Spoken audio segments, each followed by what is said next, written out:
दिनांक 4 नोव्हेंबर रोजी प्रवरासंगम येथील प्रवरा गोदावरी नदीच्या पात्रात कल्याण देवीदास मरकड राहणार तिसगाव या इसमाचा मृतदेह सापडला होता।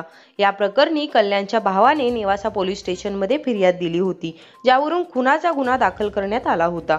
तसेच या प्रकरणात 3 आरोपींना अटक देखील करण्यात आली होती।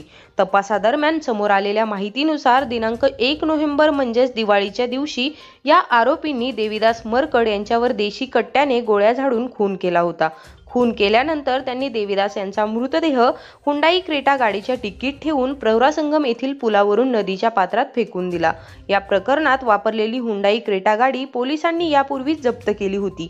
गाडीतून जैविक पुरावे मिळवण्यासाठी फॉरेन्सिक सायन्स लॅबोरेटरी मुंबई येथील तज्ज्ञांचे पथक बोलवण्यात आले होते। या पथकाने आज संबंधित क्रेटा गाडीची काही सूक्ष्म उपकरणे व रसायनांच्या सहाय्याने बारकाईने तपासणी केली। तपासणी दरम्यान गाडीतून काही रक्ताचे डाग आढळून आले।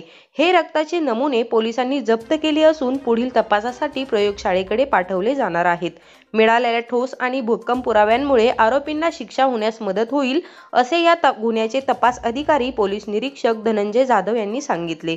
तसेच या प्रकरणात वापरलेला देशी कट्टा आरोपींनी गोदावरी नदीत फेकून दिला असल्यामुळे त्याचा शोध नेव्हीच्या पाणबुड्यांच्या मदतीने सुरू असल्याचेही पोलीस निरीक्षक जाधव यांनी यावेळी स्पष्ट केले। नेवासा तालुक्यातील ताज्या घडामोडींसाठी आम्ही नेवास्कर न्यूजला सबस्क्राईब करा आणि बेल आयकॉन दाबायला विसरू नका।